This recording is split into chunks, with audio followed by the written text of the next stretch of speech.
ভারী বর্ষণ ও জোয়ারের পানিতে প্লাবিত হয় বাগেরহাটের নিম্নাঞ্চল। পৌরসভার প্রধান সড়কে পানি কমলেও এখনও অনেক এলাকা জলমগ্ন। এ বিষয়ে আরও জানাতে বাগেরহাট থেকে সরাসরি যুক্ত হয়েছেন সহকর্মী সৈকত মণ্ডল। কথা বলবো তার সাথে। সৈকত, বাগেরহাটের বর্তমান জলাবদ্ধতা পরিস্থিতি জানাবেন।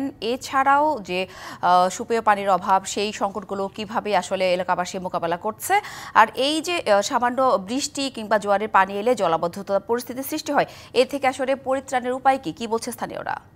যেমনটি বলছিলেন, গত দুদিন ধরে যে কিন্তু বৃষ্টি না হওয়ার পরেও কিন্তু আসলে অপরিকল্পিত ড্রেনেজ ব্যবস্থার কারণে কিন্তু বাগেরহাট পৌরসভার আসলে পানি নামছে না, আস্তে আস্তে সীমিত আকারে নামছে, যেটা না নামার মতনই বললে বলা চলে।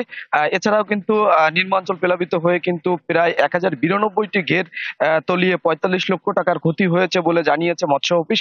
আমরা কিন্তু রয়েছি বাগেরহাট পৌরসভার ভিতরে। আমরা যদি একটু কথা বলি পৌরবাসী একজনের সাথে, যে তারা কিভাবে চলছে বা কিভাবে তাদের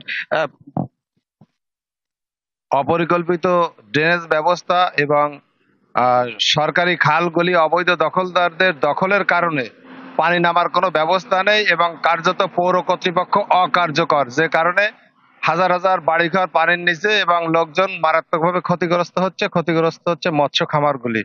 সানবিট সব দিবে সামাল। সানবিট ম্যাজিক প্রেস ডিশওয়াশিং এর মাথা ঘোরানো সলিউশন। আমাদের সুপ্রিয় পানির কোনো ব্যবস্থা নেই, এখন পানি আমাদেরকে কিনে খেতে হচ্ছে। যেমনটি শুনছিলেন, আসলে আমরাও কিন্তু দেখিনি প্রশাসন থেকে কোনো পদক্ষেপ নিতে সুপেয় পানি বা কোনো বিষয় নিয়ে। আর এলাকাবাসী কিন্তু বলছে যে পৌরসভা আসলে নিস্তেজ হয়ে আছে, পৌরসভা কর্তৃপক্ষকে কিন্তু কোনো ব্যবস্থা নিতেই দেখেনি এখনো পর্যন্ত। জলাবদ্ধতায় ভুগছে বাগেরহাটবাসী। ধন্যবাদ সৈকত।